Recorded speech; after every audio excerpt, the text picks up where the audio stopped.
வணக்கம்.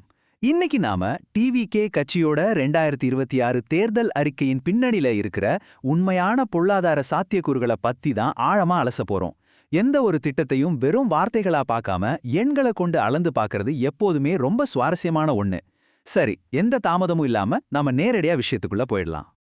இந்த பகுப்பாய்வுல நாம குறிப்பா 5 விஷயங்களை படிப்படியா பார்க்க போறோம். மாநிலத்தோட தற்போதைய வருவாய், வாக்குறுதிகளோட அலசல், அதுக்கான உண்மையான செலவு, வருவாய் மற்றும் உத்தேச செலவினம், கடைசியா நீண்டகால கடனின் மீதான தாக்கம். முதல்ல எந்த ஒரு புதிய கொள்கையை பத்தி பேசும்போதும் மாநிலத்தோட தற்போதைய அடிப்படை வருவாய் நிலவரம் என்ன அப்படிங்கறத நம்ம தெளிவா புரிஞ்சுக்கணும். 3.3 லட்சம் கோடி ரூபாய். இது சாதாரண ஒரு எண் அல்ல. இதுதான் மாநிலத்தோட உண்மையான ஒட்டுமொத்த வருவாய் வரவு.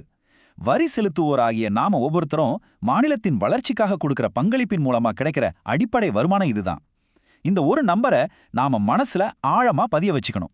ஒரு புதிய கொள்கையை செயல்படுத்துறதுக்கு முன்னாடியே நம்மளோட தற்போதைய நிலை என்ன தெரியுமா? மாநிலம் தனக்கு வர்ற வருவாயை விட கணிசமா அதிகமா தான் இப்போ செலவு பண்ணிட்டு இருக்கு.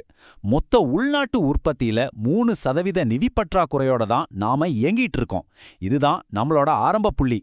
சரி, இப்போ இந்த அறிக்கையில சொல்லப்பட்டிருக்க வாக்குறுதிகளை சில தெளிவான உதாரணங்களோட கொஞ்சம் விரிவாகவே பார்ப்போம். குறிப்பா பெண்கள் மற்றும் குடும்பங்களை நேரடியாக இலக்காக கொண்டு பல திட்டங்கள் அறிவிக்கப்பட்டிருக்கு. மாதாந்திர உதவி 2500 ரூபாய், இலவச மின்சாரம், தங்கம் என இது எல்லாமே நேரடியான நிதி பரிமாற்றங்கள் இல்லையா? ஆனா இவை அனைத்துமே இறுதியில் நாம கட்டக்கூடிய வரி பணத்திலிருந்து தான் நிதியளிக்கப்பட வேண்டும் அப்படிங்கறத நாம மறந்துடக்கூடாது. இது மட்டும் இல்லாம இளைஞர்கள், விவசாயிகள் மற்றும் ஓய்வூதியதாரர்களுக்கான மிகப்பெரிய வாக்குறுதிகளும் இதுல இருக்கு. பயிர்க்கடன் தள்ளுபடி, நெல் மற்றும் கரும்புக்கான அதிகபட்ச ஆதார விலை, வேலையில்லா பட்டதாரர்களுக்கு உதவித்தொகைன்னு இந்த வாக்குறுதிகள் மாநிலத்தோட நிதி பொறுப்பை பெருமளவுல விரிவுபடுத்துது. இப்போ ஒரு முக்கியமான கேள்விக்கு வருவோம். இந்த அறிக்கையில் இருக்கிற 336 வாக்குறுதிகளையும் உண்மையிலே செயல்படுத்தினா மாநிலத்துக்கு எவ்வளவு செலவாகும்? தரவுகளை கொஞ்சம் கவனிச்சிங்கன்னா, பெண்களுக்கான திட்டங்களுக்கு மட்டும் 0.6 முதல் 0.8 லட்சம் கோடி வரையிலும், எல்பிஜி மற்றும் மின்சாரத்துக்கு 0.3 லட்சம் கோடியும் செலவாகும்னு மதிப்பிடப்பட்டிருக்கு. ஒட்டுமொத்தமா இந்த முக்கிய திட்டங்கள் மட்டுமே பல லட்சம் கோடிகளை தாண்டும். ஆனா வெறும் முக்கிய திட்டங்களை மட்டும் விட்டுட்டு அனைத்து 336 வாக்குறுதிகளையும் ஒன்னா சேர்த்து பார்த்தா அதான் உண்மையான ட்விஸ்ட். மொத்த மதிப்பிடப்பட்ட செலவு ஆண்டுக்கு 12 லட்சம் கோடி ரூபாய் என்ற மலைக்க வைக்கும் அளவை எட்டக்கூடும். இது உண்மையிலேயே ஒரு பிரம்மாண்டமான தொகை. இவ்வளவு பெரிய தொகைய மாநிலத்தோட தற்போதைய பொருளாதார திறனோட நம்ம நேரடியா ஒப்பிட்டு பார்க்க வேண்டியது ரொம்ப அவசியம். இந்த முரண்பாட்டை கவனிச்சிங்களா? முன்மொழியப்பட்ட வாக்குறுதிகளோட செலவு தற்போதைய ஒட்டுமொத்த மாநில பட்ஜெட்டை விட கிட்டத்தட்ட 3 மடங்கு பெரியது. அப்போ இவ்ளோ பெரிய தொகையை திரட்டுவது சாத்தியமா என்ற கேள்வி இயல்பாகவே நமக்கு எழும். வெறும் 3.3 லட்சம் கோடி வருவாயை வச்சுக்கிட்டு 12 லட்சம் கோடி ரூபாய் திட்டங்களை செயல்படுத்த நினைச்சா அது நீண்டகால பொருளாதாரத்துல எப்படிப்பட்ட தாக்கத்தை ஏற்படுத்தும்? ஒரு நிதி வீழ்ச்சி எப்படி படிப்படியா நிகழும் அப்படிங்கிறதுக்கு இது ஒரு சிறந்த உதாரணம். முதல்ல பெரும் வருவாய் பற்றாக்குறை ஏற்படும். அடுத்ததா பணம் இல்லாத இந்த செலவினங்களுக்காக அதிகப்படியா கடன் வாங்க நேரிடும்.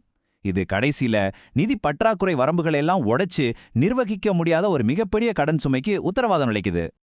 இந்த வீழ்ச்சியோட ஆபத்தை புரிஞ்சுக்க இந்த நிதர்சனமான உண்மையை நாம பார்த்தாகணும். 10.7 லட்சம் கோடி ரூபாய். இது ஏதோ கற்பனை எண் இல்லைங்க. தமிழ்நாடு ஏற்கனவே இன்னைக்கு சுமந்துகிட்டு இருக்கிற உண்மையான கடன். நாம ஒவ்வொருத்தரும் சுமக்கும் மாபெரும் கடன் சுமை இது. ஏற்கனவே இருக்கிற இந்த பாரிய சுமைக்கு மேல ஆண்டுக்கு 12 லட்சம் கோடி ரூபாய் பொறுப்பை சேர்க்க நினைக்கிறது அப்படிங்கிறது எந்த அளவுக்கு கற்பனை கெட்டாத ஒரு விஷயம்னு நீங்களே யோசிச்சு பாருங்க. நீண்டகால கடனை பத்தி கவலைப்படாம நிதி வரம்புகளை புறக்கணித்து நிதியற்ற வாக்குறுதிகளை வழங்குவது எத்தகைய பேரழிவை ஏற்படுத்தும் என்பதற்கு இது ஒரு தெளிவான எச்சரிக்கையா அமைஞ்சிருக்கு. ஆக நம்மளோட இந்த தரவு அடிப்படையிலான பகுப்பாய்வுல இருந்து நேரடியான ஒரு இறுதி கேள்வியோட நான் இதை நிறைவு செய்கிறேன். ஒருவேளை திட்டங்களின் அமலாக்கம் தொடங்கினால் இந்த கணித ரீதியான யதார்த்தத்தை பார்க்கும்போது இது ஒரு நீடித்த நலத்திட்ட புரட்சியாக அமையுமா, அல்லது மாநிலத்தை தாங்க முடியாத பெரும் நிதிச்சுமைக்கு ஆளாக்குமா? நீங்களே சிந்தித்து பாருங்கள். மீண்டும் ஒரு சுவாரஸ்யமான பகுப்பாய்வில் சந்திப்போம்.